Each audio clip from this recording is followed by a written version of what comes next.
Hey everybody, alright, I've got this remote control that works the garage, and if you look over here you can see the light's going to come on. See, the light comes on when I press the switch, but it doesn't always open the garage. Now I have another remote that always opens the garage, which tells me that it's this remote that's the problem. It doesn't have anything to do with the logic board on the gate, on the garage, or the gate, as is the case with this. So the problem is in this remote. Now, these things are replaceable for about 12, 15, 10 bucks or something on Amazon or wherever you want to go. But there's only a few things that can go wrong with this thing, and I'm going to show you what those are. So you might want to try to troubleshoot yours and see if you can make it work, and if you can't, then throw it out and go buy something new. Now, this one runs off of 300 megahertz. Most of these styles run off of 300 or 315 megahertz. That probably means nothing to a lot of people. Megahertz will be MHz. So what you really need to do with a remote like this is try to look up the system that you've got, if it's a garage or a gate, or if it's got a model number on the back. This one's totally worn out, but if it's got a model number, open it up. If you need to, see if you can find a 300 or a 315 or a 400 megahertz sticker on there so that you know what system. They sell universal remotes, but it helps to know what frequency your system is on so that you can buy the correct remote so that it will work. So there's only a few things that can go wrong in here, like I said, because this has got a circuit board in here, and there's not really much that's going to go wrong with that. So open it up, and what you want to do is, hold on a minute. Alright, so you're going to want to take maybe a coin or something and stick it on the end. I've got a quarter here, quarter or a nickel sometimes might work. It's better than using a screwdriver, which could damage it. You want to pry the thing open like that, and this is kind of an older model, which has got, you have the top over there, and then you have a circuit board and a battery. So hold on 1 minute while I do something here to continue the video. Alright, this has got a battery. You want to remember when you open this up which direction your battery is in. So if it's not marked, you can put it in the right way. The board comes out, the whole circuit board comes out, as you can see on this one. Yours might be different. You might have to unscrew it. Okay, so I'm going to get rid of this case and get rid of the battery for now. So this is mostly what the thing is. You get your bottom of the circuit board and the top of the circuit board, and the battery sits between here. One of the problems that might happen is these terminals are corroded, and if they're corroded, then you might have a problem with battery connection. So check the battery terminals, make sure that they're clean on the inside. If you need to use some sandpaper, some wet and dry sandpaper maybe, or a little file to scratch it off. The other thing is, you can see how this is angled way out. The battery might be flopping around in there. This one I had to bend the terminals together, but you can see that it's a really bad design, and the battery won't stay in there all the time unless it's positioned properly. Like I said, I bent this in, but it still doesn't make the greatest contact. You can see the light comes on. I'm pressing this little black switch now. The other problem is with these switches, from pressing on the top of this so much, this little nub over here on the top of the switch starts to wear down, and after a while when you press on the button on here, it doesn't make contact with this because it's completely worn down. So you might, if you're able to get the light to come on this way but not when it's in the case, then you either have a defective switch, and this switch is very old, so I was having such a problem with the switch that I ended up cleaning it. I'll tell you about that in a minute. But if this little switch nub, this piece over here, is worn down too much, then you might need to put something on there, stick a little piece of paper between that and the case, which will probably fall out in a second, or buy some liquid plastic and build this thing up and then file it down a little bit so you've got a taller nub. My switch was defective. I cleaned this whole board by soaking it with isopropyl alcohol, which is okay to use on a piece of electronics like this. Just make sure your battery is out when you do it. The advantage of isopropyl is it will dry off, whereas if you put water on here, you might end up with water on the switch or you might corrode your parts. Isopropyl alcohol, rubbing alcohol, is really good for something like this, but it can also wear off the markings on the circuit board or the switch, so you might not know if it's up or down when you're done with it. So be careful with that. But soaking the switch, cleaning the switch helped a lot, but not enough. Okay, so one of the problems, as I said, is the corrosion on the battery terminals. The second is your switch. Your switch might be defective. If it is, chances are you won't be able to buy a replacement switch exactly like this, so that's when you end up buying a new remote. Or if your nub on the switch, the little handle over there, is worn down, maybe you can build it up. The other thing is the switches over here. The switches might, these are really cheap, garbagey switches. And so after a while, you might get corrosion in them. You might get a lot of dirt in them. And they're not making good contact. So what you want to do with these switches is you want, before you mess with this, make sure you mark down the direction of the switches. Like over here, I've changed this, so if you ever come over to my house, this isn't going to work. But not that that matters, but you can see how it's normally labeled 1 through 8 or 1 through 10 or 1 through whatever the heck it is. So you want to do is mark on a sheet of paper either 1, 0, 1, 0, depending on how it's labeled on your board, or up, down, up, down, up, down, so that when you mess with this thing, you'll be able to reset it to what it was originally.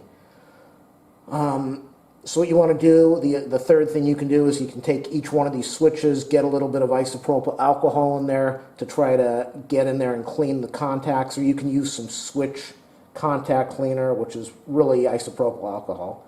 That's more expensive. Get some cleaner in there, and then take these switches and rock them back and forth, up and down, to try to clean the contacts inside the switch. As I said, they're really cheap switches, and they can be intermittent sometimes.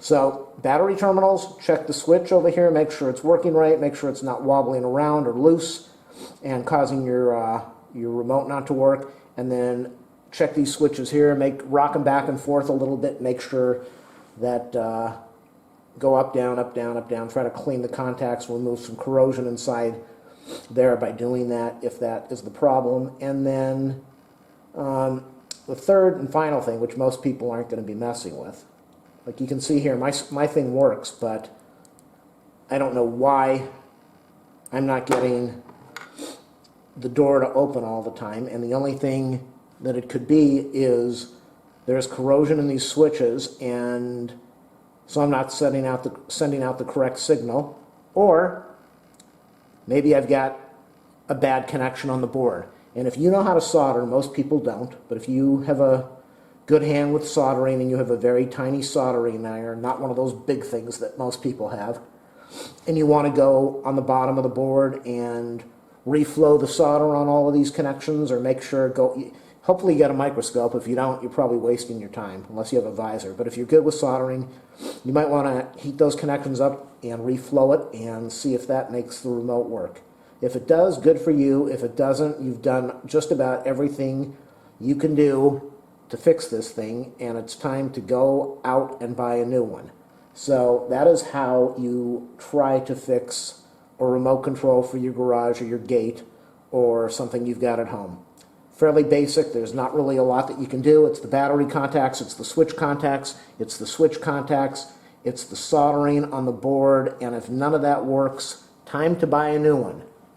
Good luck. Hopefully this helped you. Make sure you do a thumbs up, subscribe. What else do I need to say? Go to my main channel page and click on support this channel. Help me out. I would appreciate it. Thanks a lot. All right, I just wanted to show you. This is what I'm doing, just so you can get an idea of what I was talking about. I have some good lighting here. Yeah, I think that's good. Is that good? No, that's not good. All right, I want you to be able to see this, so hold on. All right, what you need to do is you need to go in with tweezers or a pen, or whatever the heck you've got, and, all right, is that a good view? I think the camera's got that. Yeah, you just want to go in there. Is my hand in the way? No. You want to go in and take these switches and up, down, you'll hear the click.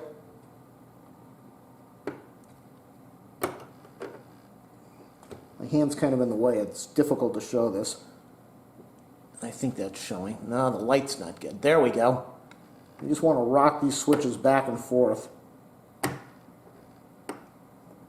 to try to make sure that there's no dirt inside there. You can see how wobbly this switch is as it's mounted. It's really, it's cheap. These things are very cheap. They're made in China and they're garbage. So that's why you want to maybe go on the bottom and reflow the solder. But you got to be careful. You don't want to melt this switch, and you could easily do that with way too much heat. So if you're not good at this, don't even mess with it. Unless you don't care, then it's worth taking a chance to see if you can fix it. So just rock the switches back and forth, rock each switch back and forth. And then after you do that, get in there with some alcohol and clean it, and then rock back and forth again to try to get that alcohol to get into the contacts. And then after that, if that doesn't help, then the final part, like I said, is go down onto the bottom over here. Hopefully you've got a microscope, reflow the solder on the switches and the other connections. This looks fairly good. All this stuff looks really good, but that doesn't mean anything because it could still be a cold solder connection or a cracked solder connection in there somewhere. So reflow the solder, and if that doesn't fix it, then you go and you buy a new one.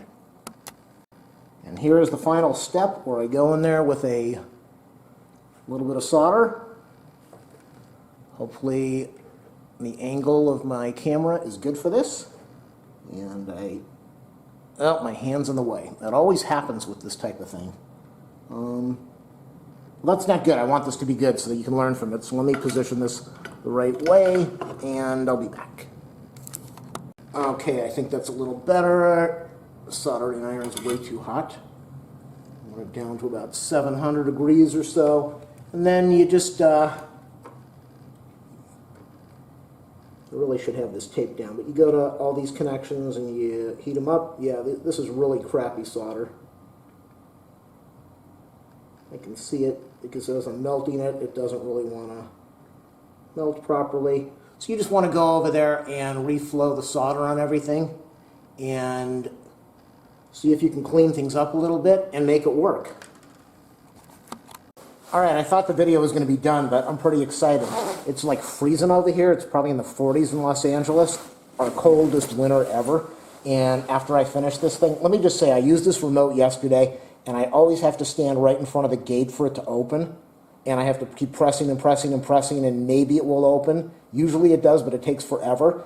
And today I was standing out there pressing it, and it wouldn't open at all. So I just did this video. I just made this video where I did the switches, and I didn't put the alcohol in there. I just cleaned the battery terminals. I reflowed the solder on the switch, on the little black switch, and the dip switch with the 10 things.